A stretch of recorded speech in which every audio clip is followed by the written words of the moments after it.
윤석열 정부는 오염수 해양 투기 반대 천명하라. 윤석열 정권이 이렇게 말합니다. IAEA 보고서 발표를 존중한다.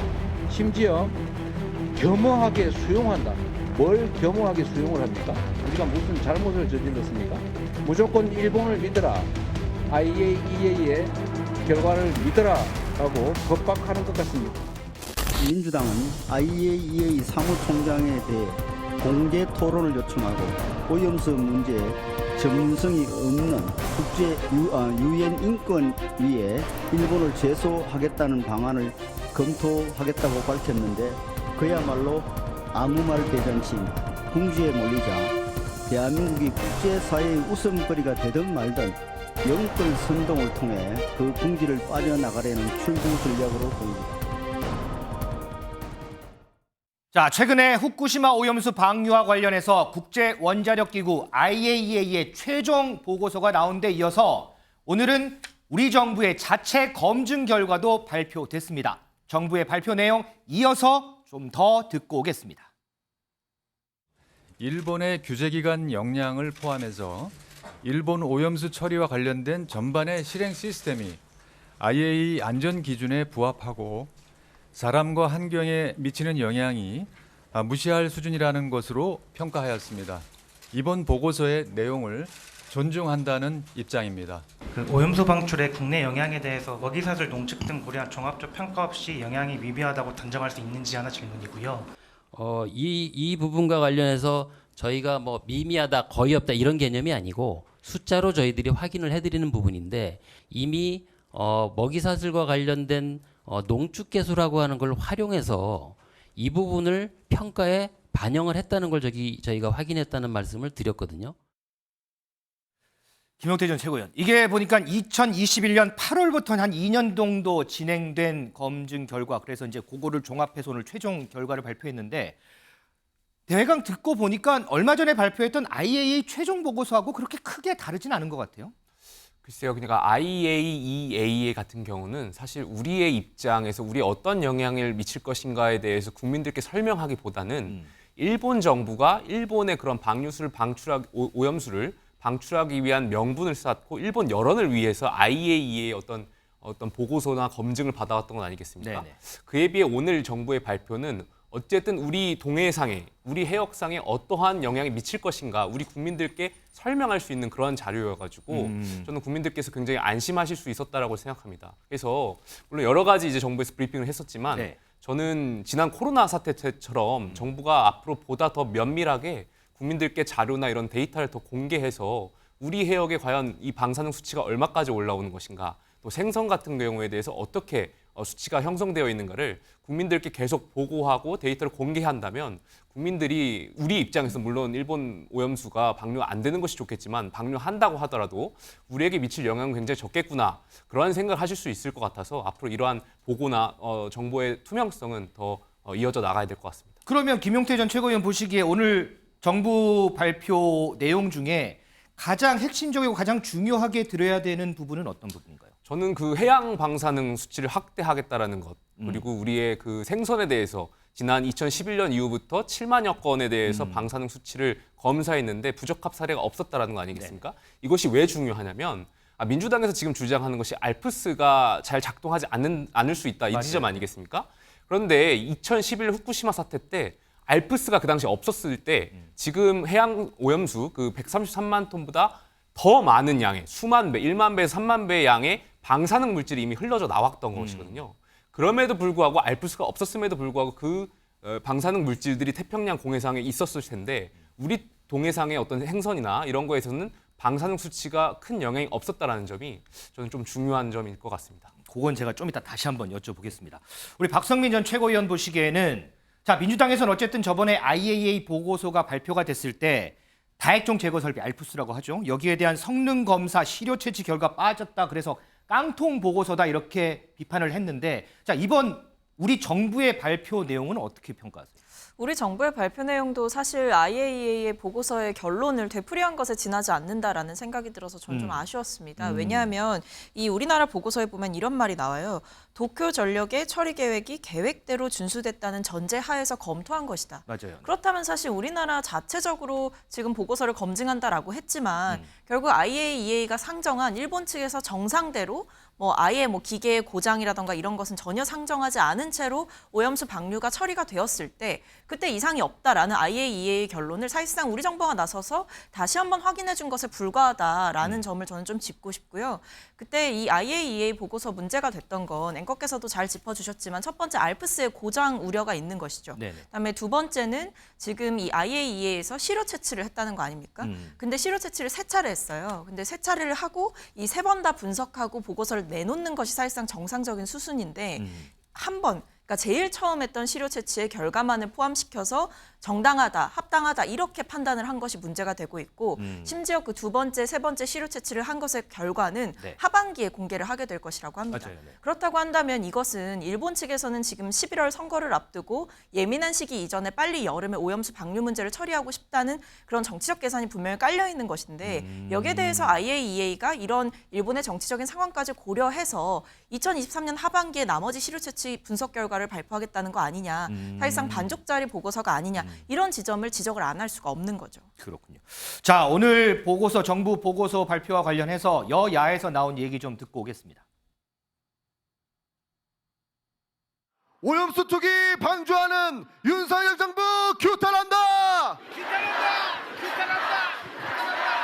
윤석열 정부가 존중해야 하는 것은 IAEA 보고서가 아니라 일본 국민이 아니라 바로 우리 국민인 것입니다. 한일 정상회담에서 우리 국민의 85%가 반대하고 있다는 점을 분명하게 말씀하시고 안전성이 객관적으로 검증될 때까지 해양 투기를 반대한다고 단언하게 선언하십시오.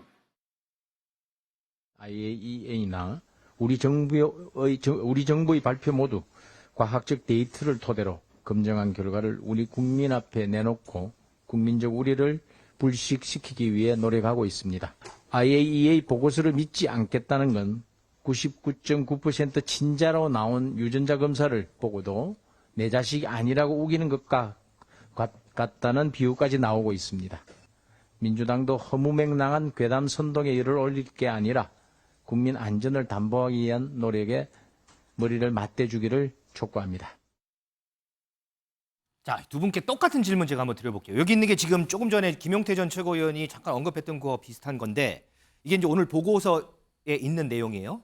자, 일본이 오염수를 방류한 뒤에 10년이 지나서 제주도 남동쪽 100km 지점에 리터당 0.00001 베크렐, 그러니까 국내 해역 평균 삼중수소 농도의 10만 분의 1 수준 내외로 도달할 것으로 예측됐다. 이렇게 이제 보고서에 있는데, 자, 뭐 저도 그렇고 일반 국민들은 어려운 과학 용어 잘 모르잖아요. 그거를 이렇게 일본이 오염수를 방류했는데 10년 지날 때요. 우리 바로 해역 아니고 제주도 남동쪽 100km 근해에 이렇게 10만 분의 1 수준 정도로 오염수가 도달할 것으로 예측이 됐습니다. 이렇게 얘기를 하면 일반 국민들끼리 우리가 생각을 했던 것보다 상당히 좀 미미하구나.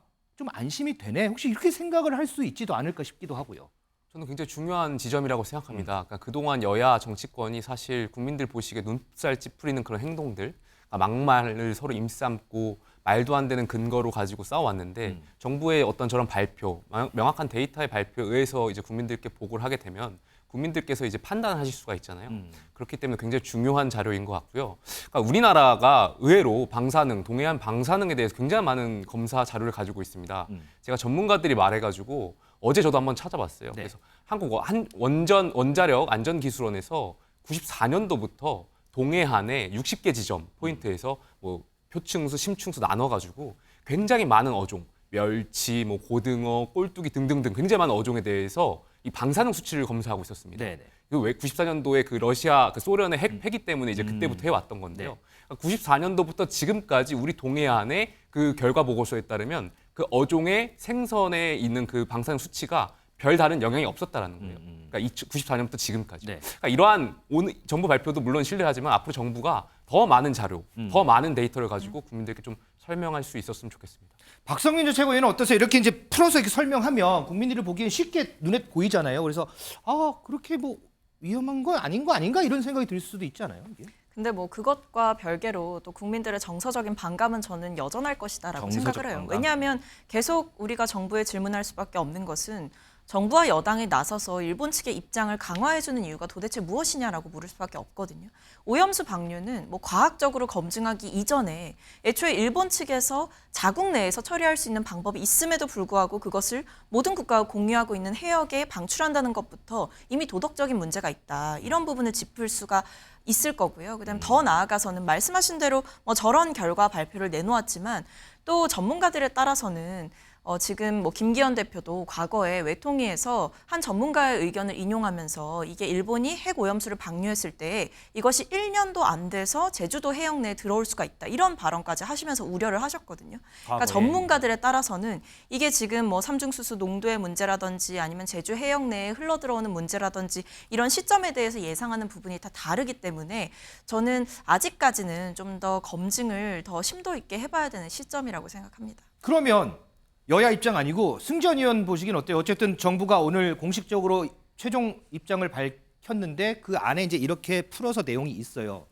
과학적인 용어를 배제하고 뭐 쉽게 누구나 볼 수 있도록 했는데 이걸 보시는 승전 의원은 어떤 생각이 드시겠어요? 저도 저걸 봤지만 일반인들한테 조금 더 객관화하기 위해서 저희 딸, 저희 여식하고 저희 집사람에게 저걸 물어봤어요. 또 취재를 하셨어요? 예. 이거 뭐냐? 이거 어떻게 생각하냐? 그러니까 저희 딸은 첫 번째 10년이 지나서 제주도 남동쪽 100km 지점 저거 어떻게 확신할 수 있냐? 10년이라는 그 기간을 과연 어떤 형태로 어떻게 해류를 측정했는지를 모르겠다. 그러면 10년이 지나면 10년 동안 국가는 아무것도 안 할 거냐? 이게 첫 번째 저희 딸의 질문이었고 두 번째는 10만 분의 1 수준 내외로 도달할 것으로 확신한다가 아니고 예측한다는 거잖아요. 그러면 예측이라는 건 정말 expectation, 그때 그럴 수 있을 것이다라는 거잖아요. 그러면 해류는 우리나라가 여기 있고 일본이 이렇게 붙어 있으면 해류는 이렇게 도는 거는 맞아요. 그렇죠. 그러니까 반대 방향으로 돌아서 언제나 돌을 건데 그러면 우리가 영해가 있고 공해가 있잖아요. 네네. 그럼 공해 같은 경우에 IAEA뿐만 아니라 나라들이 다 같이 합쳐서 정말 이게 오염수 혹은 처리수가 다른 나라에도 영향을 미칠 수 있으니 이게 유엔이라는 게 왜 존재를 하겠어요?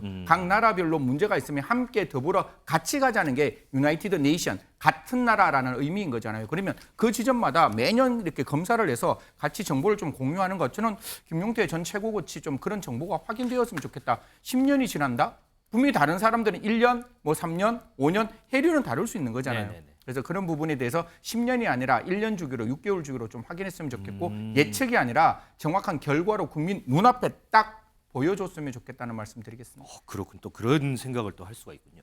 자, 일본을 방문 중에 IAEA 사무총장이 오늘 저녁에 이제 국내에 들어옵니다. 네네. 들어오면 박진 외교부 장관 만나서 그 보고서에 대해서 설명을 하고 제가 조금 전에 방송 들어오기 전에 잠깐 봤는데 사무총장이 야당과도 만날 뜻이 있다라는 뜻을 전달을 한 것 같아요. 자, 그렇다면 그런 절차들이 진행이 되면 글쎄 국내 여론에 좀 영향이 있을까요? 어떨까요? 뭐 제가 이제 UNODC를 방문을 매년을 합니다. 매년을 하면 그 UNODC에 있는 그 빌딩 안에 IAEA가 존재를 해요. 그러니까 이거는 국제기구고 사실 원자력에 관련돼서는 어떻게 보면 가장 저명한 어떻게 보면 국제적으로 인정받은 기구 중에 하나니까 거기에 있는 뭐 그로시 사무총장이 오늘 와서 이야기를 할 때도 좀 쉬운 말로 했으면 좋겠어요. 이거는 그로시 사무총장의 그 워딩이 아니라 번역하는 사람이 굉장히 중요해요. 통역하는 사람이 좀 쉽게 이거는 이런 문제가 있다. 그러면 기존에 있는 어떤 그 보고서를 정확히 좀 읽어서 그 사람이 하는 요지가 무엇인지를 국민에게 좀 정확히 이야기를 해줘야 되는 것이고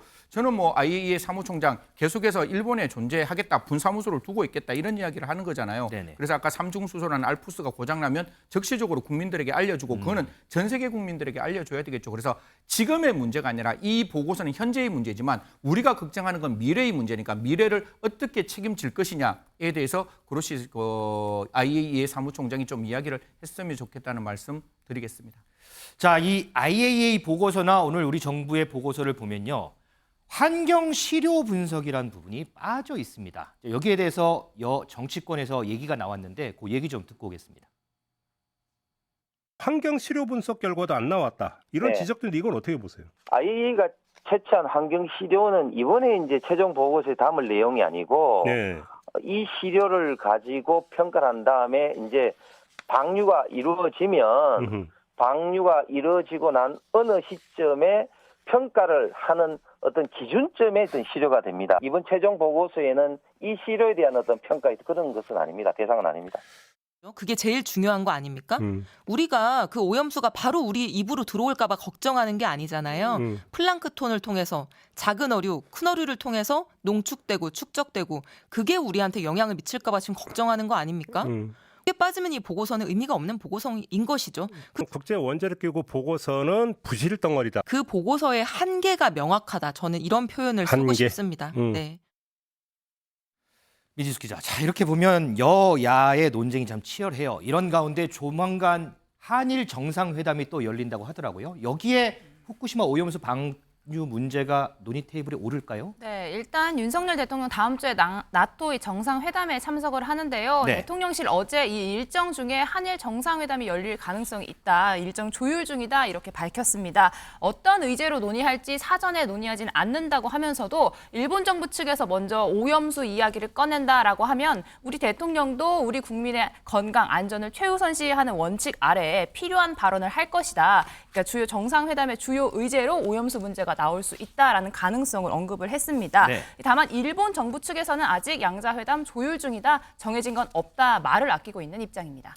자, 윤석열 대통령 얘기 나온 김에요. 오늘 발표된 윤석열 대통령 국정수행 지지도 여론조사 결과 한번 보겠습니다. 이거 한번 띄워봐 주세요. 자, 갤럽의 여론조사인데 자, 긍정 평가가요. 지난주보다 2%포인트 오른 38%포인트, 여기는 지금 반영이 안 된 것 같네요. 6월 5주차 36%, 자, 7월 첫째 주 보면요. 36%보다 2%포인트 오른 38%로 오늘 조사가 됐습니다. 자, 박성미 최고위원. 자, 이 여론조사 결과를 보면 민주당에서는 오염수 방류에 대한 국민의 이런 비판 여론이 높다라고 계속해서 얘기를 하잖아요. 그런데 그렇다고 한다면 이 부분이 윤 대통령 국정수행 평가에 반영이 돼야 될 텐데 이게 쭉 보면 거의 반응이 없는 것 같거든요. 그러니까 영향이 없다라고 볼 수도 있는 것 같은데 수치만 보면 어떻게 분석을 하세요, 그러면? 저는 일단 첫 번째는 우리가 이제 대통령의 낮은 지지율에 굉장히 익숙해져 있기 때문에 이 지지율 자체가 견고하게 유지되는 것만을 보고 이제 국민들의 뭐 반감이나 이런 부분이 크지 않다라고 판단을 하는 것은 데이터에 좀 오독이 있을 수 있다라는 판단을 하고요. 두 번째로 수치의 변화, 그러니까 급감하지 않았던 이유가 무엇일까 생각해 보면 저는 국민의힘이 이 문제를 대통령을 탄핵시키려는 큰 그림이다라는 식으로 몰아가면서 정치 쟁점화한 문제가 굉장히 컸다고 생각을 합니다. 네. 그러면서 저는 지지층의 결집을 유도했다고 생각을 해요. 그래서 보시면 크게 올라가지도 않았지만 크게 떨어지지 않았다는 것은 대통령의 고정 지지층, 콘크리트 지지층이 유지되고 있는 흐름이거든요.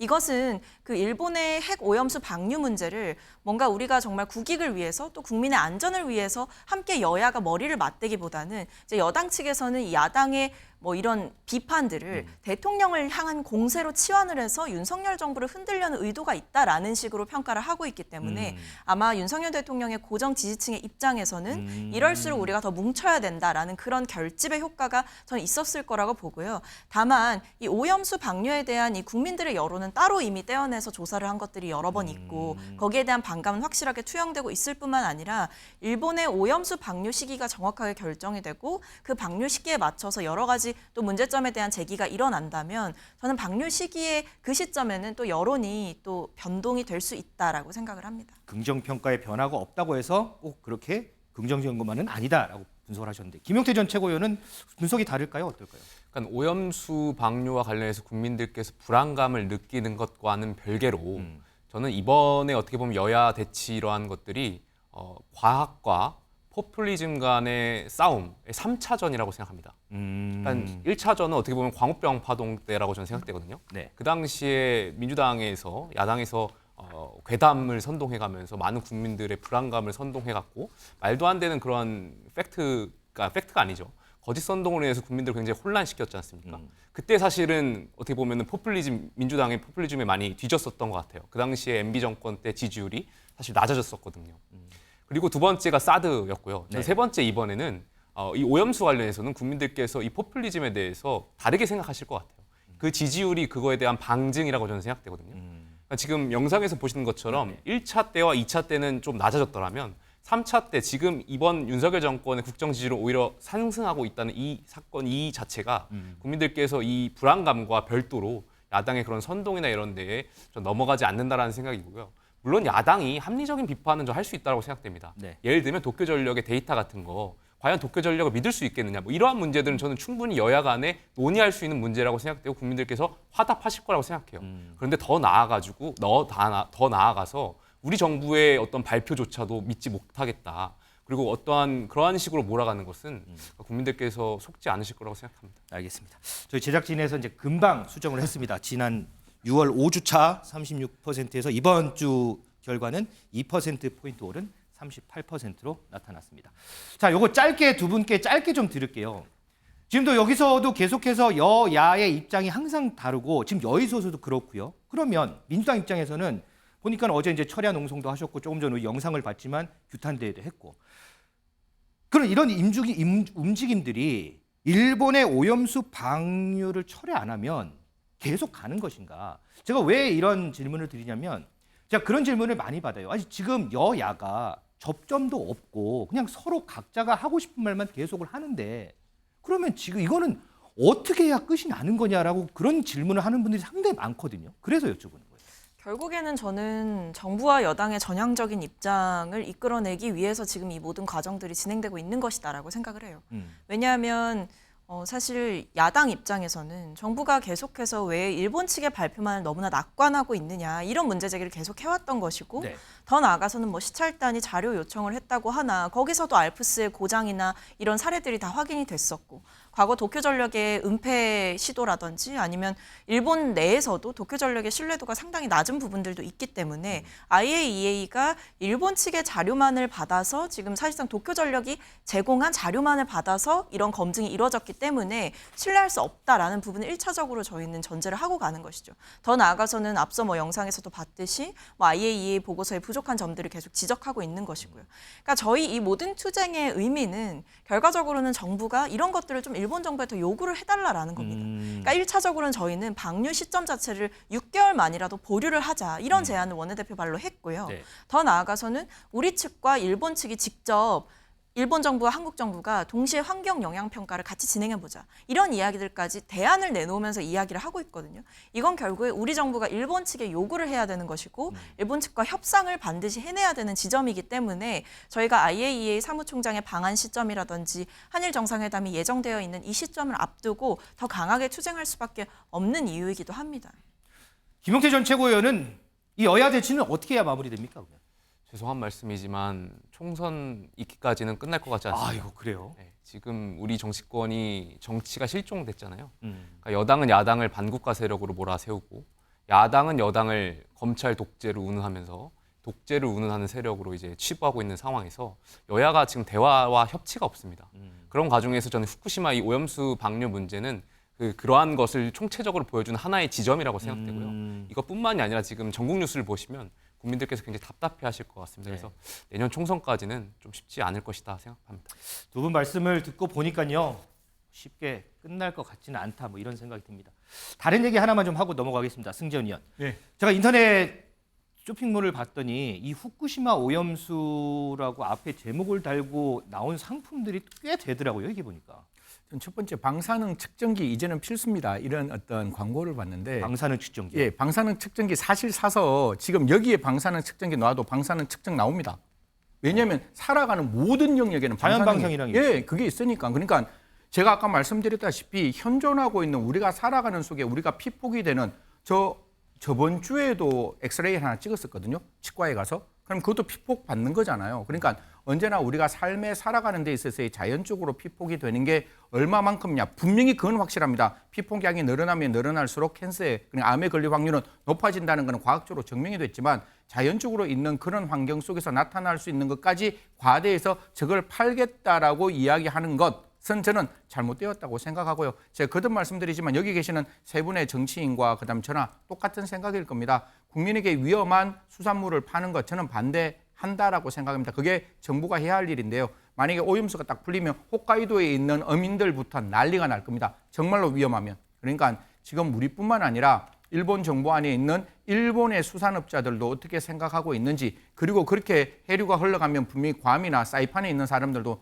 난리가 날 거잖아요. 그래서 그런 부분들을 우리가 좀 촘촘하게 생각해야 되지 않느냐. 현실적으로 눈에 보이지 않는 걸 가지고 예측해서 괴담을 만들어내는 것은 조금 성급한 일이다라는 말씀 드리겠습니다.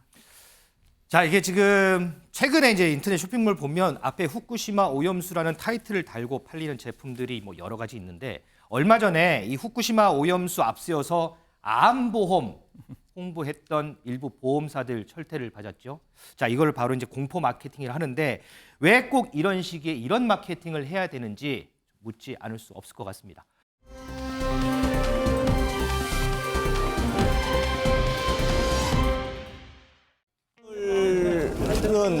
우리 대한민국이 위기에 처했을 때 나라를 지킨 가장 대표적인 영웅이기 때문에 백선엽 장군의 선양 사업은 당연한 것이고, 뿐만 아니라 우리 나라를 위해서 희생하고 헌신한 많은 영웅들이 있습니다. 그런 분들을 제대로 발굴하고 또 예우하고 기억하는 것이 우리 후손들의 가장 중요한 책무다. 영웅을 영웅이라고 부르지 못한다면 그것은 제대로 된 나라가 아닙니다. 제가 공부를 해보면 해볼수록 이분은 친일파가 아니에요. 네. 제가 제 직을 걸고 이야기를 할 자신이 있습니다. 그 국난을 극복한 최고의 영웅입니다. 정말 가당치도 않은 친일파 프레임으로 그렇게 공격하는 것은 저는 옳지 않고. 자, 지난달에 싱하이밍 주중대사가요, 중국 패배에 베팅을 할 시에 후회할 것이다, 이런 발언을 해서 파문이 일었죠. 베팅, 자, 뭘 건다는 뜻입니다. 정치권에서는 이전부터요, 본인의 직을 걸겠다는 인사들이 참 많았습니다. 그 얘기 좀 해보겠습니다. 자, 먼저 김용태 전 최고위원. 자, 이번 정부 들어서 국가보훈처가 이제 국가보훈부로 승격이 되고, 조금 전에 봤던 이제 박민식 장관이 초대 장관에 임명이 됐습니다. 그러면서 갑자기 백선엽 장군이 친일파가 아니라고 이제 주장을 해요. 그것도 이제 직까지 걸면서 주장을 하는데, 왜 이 시기에 갑자기 백선엽 장군을 언급을 하는 거예요, 이게? 글쎄요, 그러니까 백선엽 장군은 보수 진영, 보수 정당 쪽에서는 굉장히 중요한 인물이고, 아무래도 이 인물에 대해서 정권이 바뀔 때마다 다른 평가가 있었기 때문에 이번 정권에서는 또 다른 평가를 이제 말씀하시는 것 같은데, 국민들이 보시기에 정권마다 다른 역사적 사실을 가지고 다른 평가를 내놓는 것을 좀 색깔 전쟁을 좀 보실 것 같아서 좀 저는 우려스럽고요. 다 이제 박민식 장관의 주장은 백선엽 장군이 간도특설대에서 있었을 당시에 그 간독특설대가 사실 조선인 어떤 항일 운동하고 있는 분들을 어떻게 보면은 동족이 공격했던 굉장히 악명 높았던 부대인데, 여기에 근무했던 사실이 있지만 그 당시에는 이제 박민식 장관 말로는 조선인이 없었다. 그러니까 중국인을 대상으로 이제 그런 어떤 복무를 했었기 때문에 친일파가 아니다라는 식의 이제 논리를 하시는 것 같은데, 이 부분에 대해서는 좀 사실관계를 좀 더 파악해 볼 필요가 있을 것 같습니다. 미지수 기자, 그래서 더불어서 지금 현충원 안장 기록에 이제 친일 반미적 행위자 문구 써 있는데, 요것도 삭제를 한다는 얘기가 있더라고요. 맞습니다. 이 나를 쏘고 가라, 이 명언으로 유명한 백선엽 장관 다부동 전투 승리로 이끈 걸로 알려졌는데요. 이 생전에 논란이 된 그 간도특설대 본인이 근무한 사실 자체는 인정을 했습니다.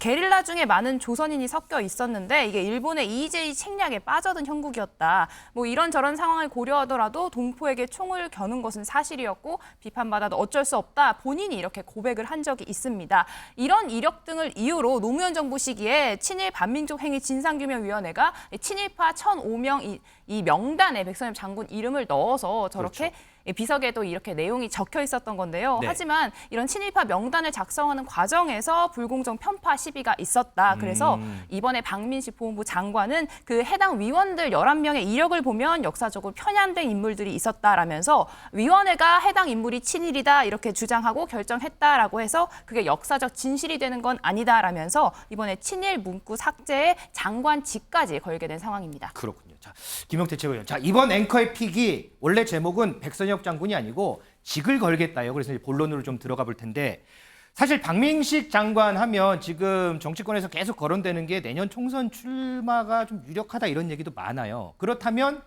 보훈부 장관직을 수행하는 게 이제 1년도 안 될 텐데, 그런 상황에서 직을 걸겠다. 너무 좀 빨리 얘기하는 거 아니냐 이런 비판도 있거든요. 그러니까 뭐 직을 걸겠다라는 표현을 총선하고 연계해서 볼 필요는 없을 것 같습니다. 다른 의미일 것 같고요. 아무래도 뭐 본인의 이념, 좋게 말해서 본인 소신을 좀 더 강조하다가 좀 오버하신 것 같은데 글쎄요, 뭐 그걸 총선하고 연결짓는 것은 좀 아닐 것 같습니다. 그래요. 자, 이 박민식 장관이 직을 건 것처럼요. 돌아보면 자신의 공직 생활을 걸겠다고 한 인사들도 꽤 됩니다. 저희가 영상으로 모아봤는데 한번 보겠습니다. 정말 다시 태어나는 그 분골쇄신의 정신으로 제가 좀 장관직을 걸고 강력하게 추진하도록 하겠습니다. 만약 검찰 수사 기능이 폐지된다면 검찰총장인 저로서는 더 이상 직무를 수행할 아무런 의미가 없습니다. 저는 직에 연연하지 않겠습니다. 법무부 장관직 포함해가지고 제가 뭘 앞으로 어떤 주의 종직이라든가 뭐 다 걸겠습니다. 의원님 뭐 거시겠습니까? 거시는 거 좋아하시잖아요. 임명권자께서도 이 부분을 정책적으로 되게 강조를 하셨기 때문에 과하게 말씀드리면 거의 거취를 걸다시피 한 그런 책임감을 갖고 이 부분에 대해서 올 한 해 중점 정책 사항으로 추진해 갈 것을 말씀드리고자 이제. 승전 의원, 사실 이제 직을 걸겠다는 건 그만큼은 날 믿어달라, 뭐 내 결단 보여주기 위한 거다 이런 건데 우리가 영상을 봤잖아요. 네네. 결단이 느껴지세요?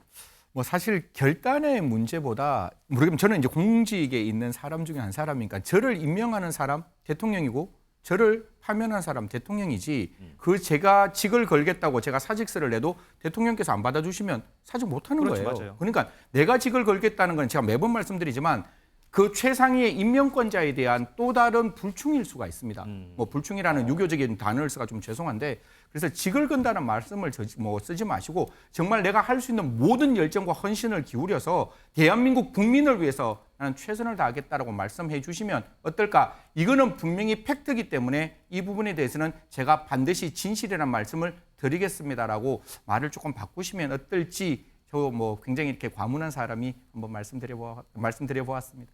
우리 박성민 전 최고위원은 혹시 이렇게 직 걸겠다고 해서 실제로 이렇게 직 놓은 사례 기억나는 게 있어요? 저는 기억이 나는 게 별로 없거든요.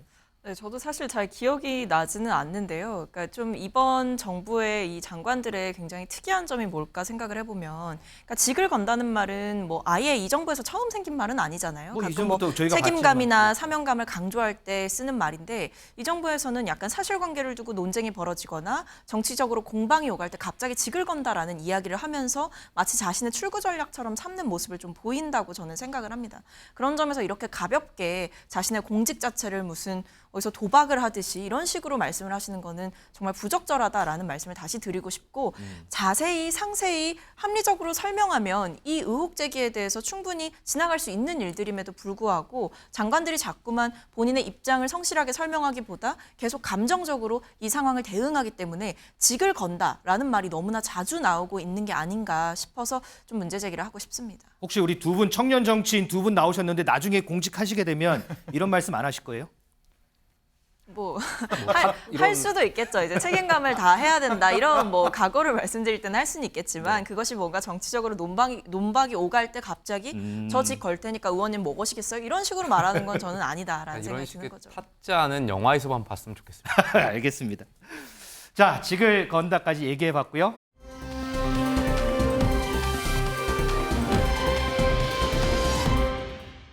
근데 그 시간이 11시쯤 됐어요. 그 시간에는 차가 안 밀리는데 밀려 있더라고요. 왜 밀리지? 매니저 친구랑 계속 얘기하고 있는데 저 앞에서 이제 하얀 옷을 입은 분이 뛰어온 거지.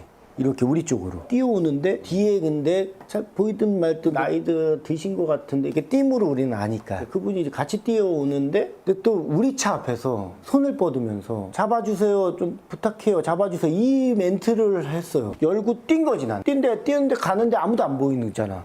먼저 한 10초를 뛰어갔으면 이게 꺾이는 도로가 어두우니까. 근데 저기 혼자 서 계신 거예요. 그러니까 무슨 일이세요? 그때 이제 처음 여쭤본 거지. 뺑소니인데 음주를 했어요. 어디 있는데요? 그 하얀 분은 안 보이고. 근데 그때 당시 마침 딱 그 하얀 옷 입은 피의자분이 동작대교로 올라가고. 근데 중간에 이렇게 치고 올라가는데 저분이 앞에 보이잖아. 힘들잖아. 너무 힘들어서 뛰다가 내가 형을 쳐다봤어요. 나도 좀 힘들어서. 근데 그분이 속도가 있었어. 나는 순간 그랬어요. 마라톤이라는 게 이런 거구나. 왜 앞에 있는 사람은 못 잡지? 그 짧은 시간에 생각이 너무 많이 들었어. 경찰분들은 바로 왔어요? 경찰은 진짜 빨리 왔어. 경찰분이 난 줄 알더라고, 범인이. 저는. 중요한 건 뭔지 알아? 그 경찰뿐만 아니라 모두가 형인 줄 알았어요. 자, 2002년 월드컵의 주역 이천수 씨 얼마 전에 음주 뺑소니범을 잡아서 아주 화제가 됐었죠. 근데 영상 보신 것처럼 유튜브 방송을 통해서 당시의 뒷얘기를 전했는데 이 얘기도 오늘 하루 종일 화제입니다. 그래서 저희가 좀 다뤄보려고 합니다. 이번 앵커 에피 김원식 대중문화평론가 모시고 이 얘기 좀 해보겠습니다. 자, 어서 오십시오. 네, 안녕하세요. 자, 김원식 평론가. 네. 아직도 이천수가 뭘 했어? 모르시는 분 있을 거예요. 복습 차원에서 당시 네. 상황 한번 좀 설명을 좀 해주세요. 그렇습니다. 때와 장소를 말씀드리겠습니다. 때는 이제 4일 밤 11시쯤이었습니다. 네. 그리고 이제 올림픽대로 인근이었는데요. 사실 이 올림픽대로 11시쯤이면 좀 약간 좀 소통이 될 수만 한데 막히는 거예요. 그래서 왜 막히지라고 생각을 하고 있었는데 갑자기 머리가 희끗한 분이 뛰어오는 거죠. 저 사람 잡아라 이렇게 해서. 지금 저 모습이죠. 네, 지금. 그렇습니다. 결국 음주운전자가 택시를 치고 사고가 났습니다. 그래서 결국 뺑소니 범인이 달려가고 있는 그런 상황이고 이때 갑자기 차에서 나와가지고 뒤쫓아가는 사람이 있었습니다. 바로 이천수 선수가 쫓아갔던 것이죠. 그래서 1km를 쫓아갔다는데요. 사실 올림픽대로에서 이동을 해가지고 동작대교로 올라가가지고 갔다는 건데 그 당시에는 이천수 선수는 슬리퍼를 신고 있었다고 합니다. 그렇기 때문에 굉장히 속도가 늦을 상황이고 더구나 비가 내리고 있었기 때문에 아마 미끄러웠을 거라고 생각이 들어요. 그러겠죠, 맞아요. 그래서 100m, 200m가 아니고 1km를 뛰어갔기 때문에 상당한 의지와 나름대로였던 의식이 있지 않고서는 이게 불가능했던 이제 추격전이고 마침내 잡았다라는 것이죠.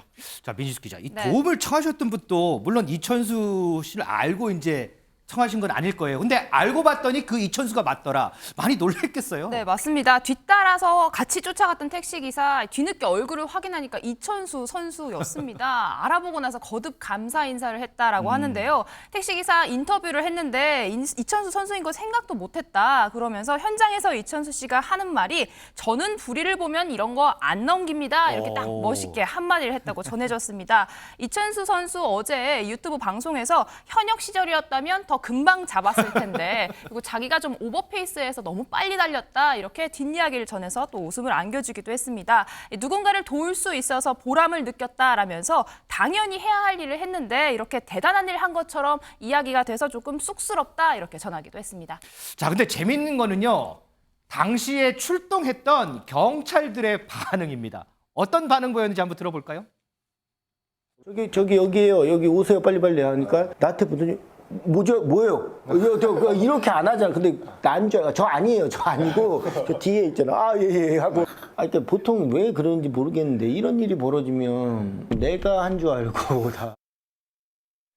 자, 김원식 평론가. 이게 지금 경찰 반응 보니까 상당히 웃긴데 근데 이천수 씨 아내 이제 심하은 씨 반응도 상당히 좀 웃기더라고요. 다른 사람은 모르지만 이제 아내까지 그렇게 얘기를 할까 굉장히 섭섭함도 내세웠는데요. 사실 또 소속사에서도 난리가 났다고 합니다. 순간적으로 무슨 사고가 났다고 하니까 이천수 씨가 혹시 이 사고가 저지른 게 아니냐 이렇게 이제 순간 당황했다고 하는데요. 사실상 그 전에 좀 이천수 씨가 악동, 풍우나 이런 이제 평가를 들었었거든요. 그래서 사실 2009년 같은 경우에도 여러 가지 좀 일이 있었습니다. 심지어는 뭐 관중들한테 이 손가락 욕을 한다든지 아니면 경기 중에 부심과 또 문제가 있어가지고 욕설 뭐 이런 것도 나왔었기도 했었고 또 심지어는 2013년 같은 경우에는 또 문제가 있었던 것이 바로 이렇게 이제 손님을 폭행했던 그런 전력들이 있었거든요. 그래서 그동안은 좀 안 좋은 일들이 많이 있었기 때문에 이번에 사고에 관련해서 연루됐다고 하니까 놀랐던 거죠. 그렇지만은 결국 뺑소니범을 검거했기 때문에 일순간 이미지가 완전히 뒤바뀌었다 이렇게 보시면 되겠습니다.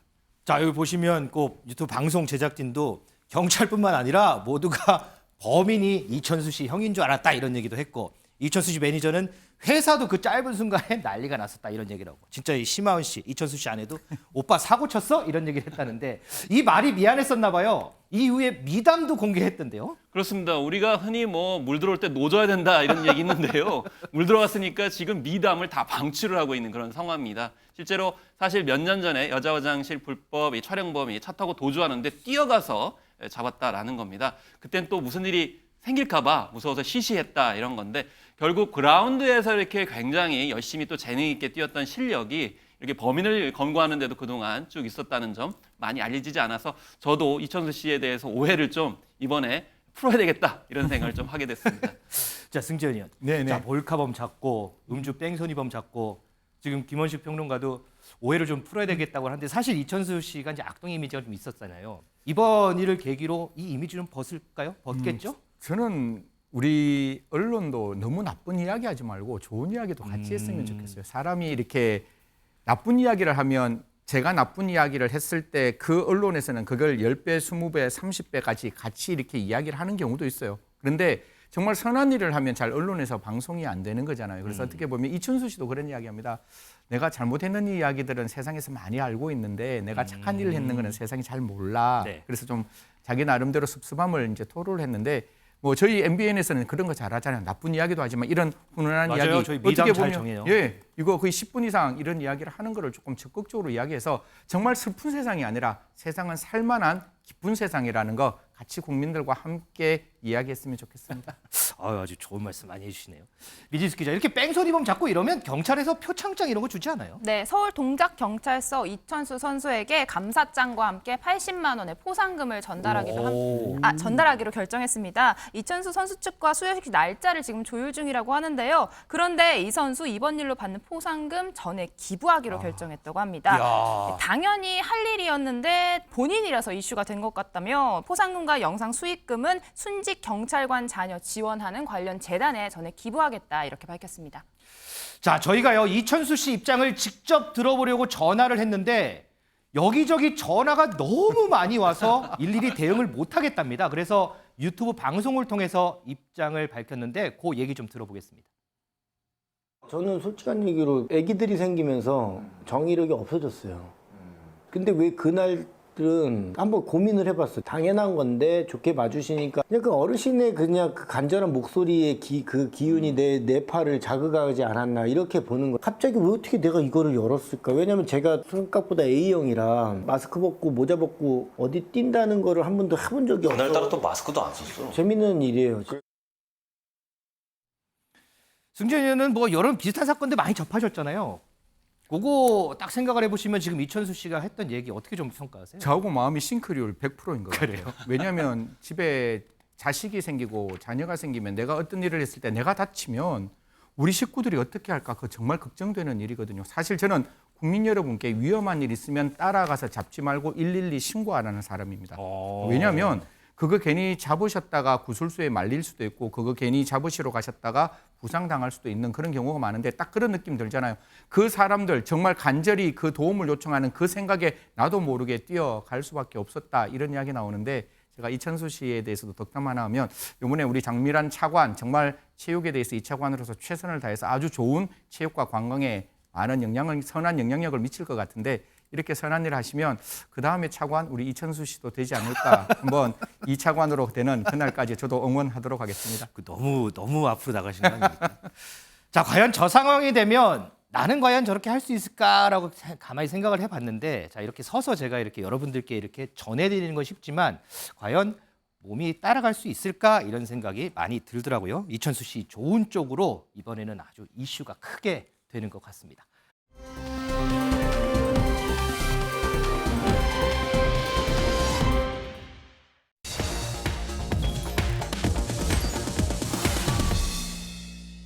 자, 한 시민이 전동 퀵보드에 오르다가 균형을 잃고 넘어졌는데 그 퀵보드 때문에 옆에 있던 차량에 흠집이 났습니다. 그런데 하필 고가의 외제차였습니다. 이후에는 어떤 일이 벌어졌을까요? 김원식 평론가. 자, 이게 어떤 일이 벌어진 건지 일단 구체적으로 설명을 좀 해주세요. 네, 그래서 외제차가 주차하고 있었습니다. 그리고 그 옆에 바로 킥보드도 서 있었던 것이죠. 그런데 지나가던 분이 그 고정되어 있는 킥보드에 약간 좀 올라타신 것 같아요. 그런데 이 균형을 잃어가지고 옆에 정차되어 있던 외제 차량과 부딪혀서 그 차량의 앞쪽 부분에 이제 흠집이 난 그런 상황인데 지금 화면에 나온 저 부분이 흠집인 거죠? 네, 그렇습니다. 그래서 그 부분이 흠집 났기 때문에 이 부분에 있어서 이제 차주에게 사과를 했지만은 앞범퍼를 다 갈아야 된다 이렇게까지 얘기를 한 거죠. 그런데 이게 팬더라는 부분이거든요. 뭐 범퍼까지 다 가는 것은 아니기 때문에 이런 점에서 좀 억울하다 이렇게 얘기를 하고 있고 특히 악화된 거는 경찰이 온 이후입니다. 이 경찰의 차주가 허위 진술을 했다라는 것이 글을 올린 분의 이야기이거든요. 뭐냐면 킥보드를 차에다 던졌다 이렇게 언급을 했기 때문에 본인은 그렇게 차에다가 직접 던진 적은 없고 고정되어 있는 킥보드에 탔다가 균형을 잃어가지고 부딪혔을 뿐인데 너무 과하다 이렇게 언급을 한 사례가 되겠습니다. 미지수 기자, 뭐 허위 진술뿐만 아니고 차주가 병원비를 청구하겠다고도 했다고 하는데 근데 저 흠집 보면 글쎄 얼마나 다쳤는지 저는 분간이 안 가거든요. 네, 저도 이해가 잘 안 가는데요. 서 있는 차에 서 있는 킥보드가 넘어져서 사고가 난 건데 그렇죠. 이 보험금에 병원비를 청구하겠다 이런 이야기를 했습니다. 이 동승자는 120만 원 한도인 거 아시죠? 이렇게 이야기를 하면서 전체 총 병원비는 나와봐야 알 수 있겠다. 재물 손괴에 3천만 원, 4천만 원에 이 병원비까지 합의 못하시면 법원을 가야 한다. 이렇게 협박적인 문자를 보냈다라고 합니다. A 씨는 이 같은 문자 내용을 공개한 다음에 이 정도 흠집에 3천만 원, 4천만 원 이것도 이해가 안 가지만 병원비는 정말 말이 안 된다. 야. 정차한 차량에 킥보드가 중심을 잃고 툭 쓰러진 건데 어떻게 안에 있던 사람이 다칠 수가 있느냐 이렇게 억울한 심정을 전했습니다. 승재원이요. 물론 이제 외제차 이 차주 입장에서는 이게 이제 고가니까 흠집 나면은 속상하긴 할 거예요. 뭐 그것도 응당 이해는 가는데 그런데 금액을 들어보면 이거는 온당하냐 이런 생각이 좀 들긴 하거든요. 이해 안 되죠. 이제 뭐 시청자 여러분 뭐 이렇게 이런 교통사고가 자주 날 수 있잖아요. 그러면 정말 안에 있는 사람이 다쳤는지 안 다쳤는지를 확인할 수 있는 마디목이라는 어떤 프로그램이 있습니다. 그래서 그게 퉁 부딪혔을 때 안에 있는 사람의 충격이 얼마만큼 오고 그 충격으로 인해서 과연 병원에 입원할 수 있는지에 대한 확인을 할 수 있는 프로그램도 있고 또 뿐만 아니라 병원에서는 아프지 않는 사람 병원에서 입원해서 치료비 내면 그거 또한 과잉 진료 혹은 사기로 병원도 같이 이 사건이 아니라 다른 사건에서는 또 처벌받을 수 있으니 절대로 우리가 나이롱 환자라는 조금 이렇게 우리 언론에 쓰기는 좀 부적절하지만 거짓말하는 환자들이 분명히 존재할 수 있으니까요. 그런 부분에 대해서 좀 엄중히 보험회사에서 이게 보험 사기에 대해서 확인할 수 있는 거니까 들여다 보시되 아까 차주의 입장에서는 끓였는 거 마음 아플 거예요. 그것도 외제차라면. 근데 보험회사에서 우리가 옛날에 어떻게 했는가 하면 외제 차량이 보험료가 너무 많아졌어요. 그러니까 뭔가 하면 조그만 스크래치 딱 나면 전체를 바꾸는. 그러니까 어떻게 보면 보험회사에서 이익을 최대한 누리기 위해서 그렇게 과잉으로 보험비를 청구하는데 이제는 그렇지 않고 정말 그게 판금을 해서 가능한 부분이면 그 부분만 판금할 수 있으니까요. 저것도 보험회사에서 좀 제대로 처리했으면 좋겠고 지금 갑과 을이 어떤 상황인지 모르겠는데 차주께서 아마 자차 보험 드셨을 거예요. 자차 보험 드시면 제가 자차할 수 있으니까 조금 더 열린 마음으로 함께 합의했으면 좋겠다는 말씀 마지막으로 드리겠습니다. 알겠습니다. 자, 방송용 언어로 잘 순화해 주신 것도 감사합니다.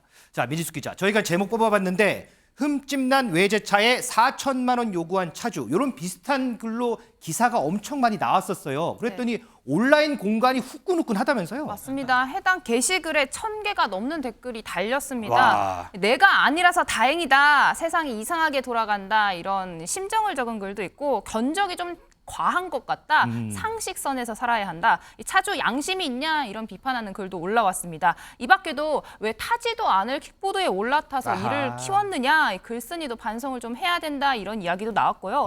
양쪽 의견이 다 나오기 전까지는 중립이다 이런 의견도 있었습니다. 알겠습니다. 자, 김원식 평론가, 요 비슷한 일이 최근에 또 있지 않았어요? 그렇습니다. 그래서 앞서서 이 외제차 관련돼서는 이제 댓글 중에 내가 아니라서 다행이다 이렇게 말씀을 하셨지만은 내가 그 사례가 해당될 수도 있기 때문에 많은 분들이 관심을 가진 거라고 생각이 드는데 비슷한 사례 중에 하나가 카페에서 일어났습니다. 아르바이트생이 이제 탁자를 이제 치우는 과정에서 뭐 음료 같은 것이 틴 모양이에요. 그러다 보니까 이게 명품백에 묻은 겁니다. 그랬더니 명품백 소유자가 여기에 관련돼 가지고 배상을 해달라. 그런데 그 액수가 700만 원이었어요. 아, 저 지금 화면에 있는데 저만큼 이제 묻었는데 이게 700만 원 배상해달라. 네, 그래서 대학 신입생 뭐 이제 아들이 이렇게 아르바이트를 이제 하기 위해서 한 건데 아르바이트생 뭐 한 얼마 받겠습니까? 그런데 700만 원을 배상하러 하니까 이건 억울하다. 특히 한 달도 되지 않아서 첫 월급도 못 받아보고 일어난 일이기 때문에 하소연을 한 거죠. 이런 상황들은 이게 아르바이트생뿐만이 아니고 우리가 카페를 이용할 때 충분히 있을 수 있는 일이거든요. 뭐 개인적으로 뭐 휴지나 이런 거로 닦을 수 있는데 튈 수 있기 때문에. 그런데 700만 원 너무 과도하다. 그래서 우리가 이게 모럴 해저드를 만들어낼 수 있다. 그러니까 도덕적 해이를 만들어낼 수도 있다라는 겁니다. 뭐냐면 명품을 가지고 있다는 말로 조금 이렇게 훼손됐다는 이유로 너무 과도하게 요구하게 되면 마치 그 명품 제품을 가지고 요구하는 것이 당연시되는 그런 문제들이 이제 발생할 수 있다는 거죠. 그렇기 때문에 이건 아르바이트생만의 문제가 아니고 누구에나 다 과도하게 요구될 수 있기 때문에 우리나라의 이 명품 소비 문화 이런 것에 대해서도 한 번쯤 되짚어볼 필요가 있지 않을까 이런 생각이 좀 들기도 했습니다. 승전 의원, 가방 주인 얘기도 들어봐야 되잖아요. 요 분이 직접 또 글을 올리셨다면서요? 뭐 기본적으로 이제 글을 올리시면서 이야기를 했던 부분들이 이런 이야기를 합니다. 명품백을 들고 다니면서 남들이 손해를 끼쳐도 넘어가 주어야 하냐. 손해를 입었으면 보상해 주는 게 맞지는 않냐. 당연히 실수고 과실이지만 명품백에 어떤 그 흠집이 생기거나 아니면 문제가 생겼으면 그거는 보상해 주는 것 맞지 않느냐 이렇게 강변하면서 뭐 한 변호사님의 말씀을 이렇게 또 한번 인용을 하시는데 그건 변호사님이 또 이렇게 말씀하셨대요. 저도 도루기 전에 이 변호사님 말씀이 있는지를 조금 인터넷에서 살짝 살펴봤는데 이 변호사님이 이렇게 말을 했답니다. 변호사님이 전액 보상해 주는 것이 원칙이다. 아니면 얼룩 없는 상태로 하는 것. 해당 비용과 필요하다면 전체를 바꾸어 주는 게 손해배상의 원칙적인 모습이다라고 했다라고 하면서 이런 부분에 대해서는 바꾸어 주는 게 맞지 않느냐라고 말씀을 하시는데 뭐 저도 나름대로 뭐 우리나라에서 법을 아는 사람 중에 한 사람인 거잖아요. 손해배상은 전보배상이에요. 손해 낳는 것만큼만 하는 게 맞아요. 그러면 원래 흠집이 났으면 흠집 낳는 것만큼 하면 되는데 그게 안 될 때 한해서 전체를 배상하는 거니까 한번 그런 부분도 조금 다를 수 있다라고 이 백 주인에게 말씀 올리도록 하겠습니다. 알겠습니다.